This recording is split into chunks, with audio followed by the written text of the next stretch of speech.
il n'y a rien à faire, mais dans une fratrie, souvent, il y a une lutte secrète. Certains croient que d'autres ont plus reçu que soi, ou certains croient que certains sont meilleurs que d'autres. C'est une lutte secrète. Il y a des blessures. On croit tous avoir les mêmes parents, et bien que nous ayons tous les mêmes parents, tous, nous avons des parents différents au sein d'une même fratrie.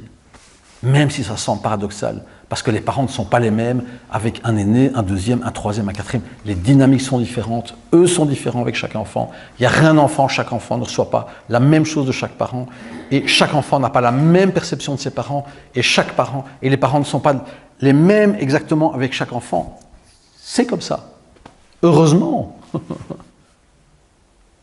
Et donc il y a une lutte secrète, toi tu as plus reçu que moi, toi tu es plus con que moi, toi tu es meilleur que moi, il y a une lutte secrète. Et en réalité, nous sommes tous profondément liés, on ne peut pas couper de lien, ça n'existe pas.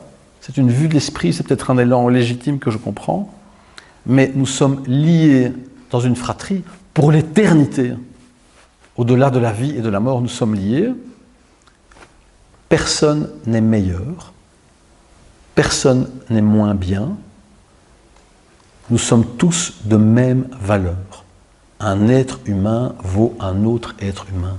Un frère ou une sœur vaut un autre frère ou une sœur. Qu'on soit petit, grand, gros, blond, vert, rouge, bleu, qu'on ait un handicap, des facilités, ou peu importe, chaque enfant est de même valeur. Et quand on peut voir ça, reconnaître ça, déposer nos armes, et accepter que bien que nous soyons profondément liés, nous sommes différents. Nous ne devons pas et nous ne pouvons pas être en accord. Ce n'est pas possible. Il nous faut respecter tous nos désaccords. On a des vies, des visions, des destins différents. Et personne n'a le pouvoir et le droit de prendre la place d'un parent, même si la danse familiale a mis en place ces dynamiques singulières.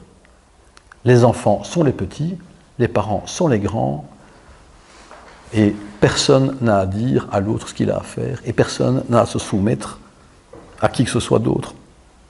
Les enfants sont les enfants, et même si elle est plus grande que son petit frère, elle n'a pas plus de pouvoir, plus de devoirs que son petit frère. Jamais on ne devrait demander à un enfant de prendre soin d'un autre enfant dans la fratrie. Ce n'est pas le rôle et le destin d'un enfant. Il n'a pas décidé ça, il ne l'a pas choisi. Les parents, c'est leur histoire. Ils ont décidé d'avoir des enfants. C'est leur devoir. Un enfant, ce n'est pas son devoir. L'enfant, son devoir, c'est de bouffer la vie, de s'enrichir, d'avoir de la joie, de nourrir sa joie. Et c'est vrai, quand il y a une lutte au sein de la fratrie, souvent, pas toujours, malgré cette image qui me semble un petit peu édulcorée, quand il y a une lutte au sein de la fratrie, souvent, mais pas toujours, il faut aller voir le particulier, la lutte au sein de la fratrie, c'est une lutte qui se fait à la place des parents. C'est-à-dire que les enfants luttent entre eux à la place des parents qui ne luttent pas entre eux. Les conflits qui ne se jouent pas entre les parents, souvent, ce sont des conflits qui se jouent entre les enfants.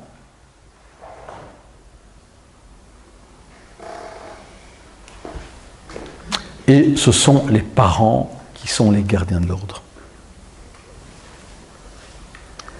Et pour ça, je le redis, les enfants se nourrissent plus de l'amour qui circule entre les parents. Et l'amour, ça ne veut pas dire « je t'aime, mon amour », ça veut dire « tu m'emmerdes, tu fais chier ». Tout ça fait partie de l'amour. Ça veut dire qu'il faut que ça circule ici et comme on dit, on pèle ses patates ensemble, je sais pas si ça se dit pas. On règle ces histoires dans le couple. Et alors l'amour peut s'épanouir. Et si on ne le fait pas, eh bien, ce sont les enfants qu'on envoie chez les psys, à tort, parce que les enfants sont des symptômes de ce qui ne va pas chez les parents. Il n'y a rien à faire. Et moi, globalement, je n'accepte pas les enfants en constellation familiale. C'est avec les parents que je travaille. Et parfois, après, je travaille avec les enfants, mais le moins possible. Parce que eux sont les symptômes, ils ne sont pas le problème. Le problème, ce sont les parents. Donc quand il y a des conflits au sein d'une fratrie, c'est qu'il y a des conflits qui n'ont pas été épanouis chez les parents. Et il faut laisser les salades des parents entre leurs mains. Et alors les enfants sont libres. T'es pas mon père, t'es pas ma mère. Hein. Je te respecte comme petit frère, merci de me respecter comme grande sœur. Et même si t'es le petit et que moi je suis la grande, on est tous les deux les petits. Et les histoires de nos parents, ce sont les histoires de nos parents. Et toi tu mènes ta vie comme tu l'entends, et moi je mène ma vie comme je l'entends. Toi tu es comme tu es, et moi je suis comme je suis. Aucun de nous deux n'est meilleur. Tu t'occupes de tes salades, et je m'occupe de mes salades. On est redevable de strictement rien dans une fratrie, si ce n'est du respect de la différence.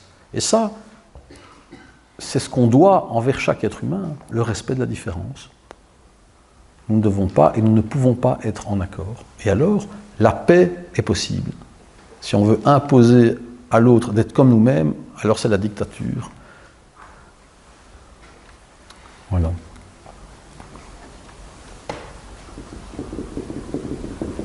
Elle se remet à trembler.